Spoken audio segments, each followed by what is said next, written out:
مشیر خزانہ خیبر پختونخوا نے مالی بحران پر وفاقی حکومت کو خط ارسال کر دیا۔ مشیر خزانہ خیبر پختونخوا کی جانب سے خط کے متن میں کہا گیا ہے کہ وفاقی ریلیزز میں کمی سے خیبر پختونخوا کو شدید مالی دباؤ کا سامنا ہے۔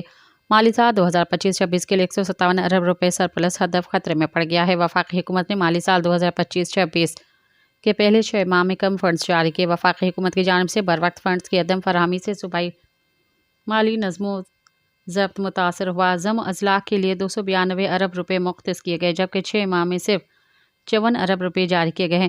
ضم اضلاع کے ترقیاتی منصوبے شدید فنڈز کی کمی کا شکار ہیں۔ وفاق نے 127 ارب روپے کم جاری کیے۔ وفاق نے 115 ارب کے مقابلے میں اسٹریٹ ٹرانسفرز کے مد میں صرف 19 ارب جاری کیے۔ NFC شیئرز میں 76 ارب روپے کی کمی ہے، جبکہ نیٹ ہائنڈل منافع کی مد میں 106 ارب روپے کے مقابلے میں صرف 18 ارب جاری ہوئے۔ سبسکرائب کیو عوامی نیوز HD کے تازہ ترین خبروں لا ڈسندا رہو عوامی نیوز HD۔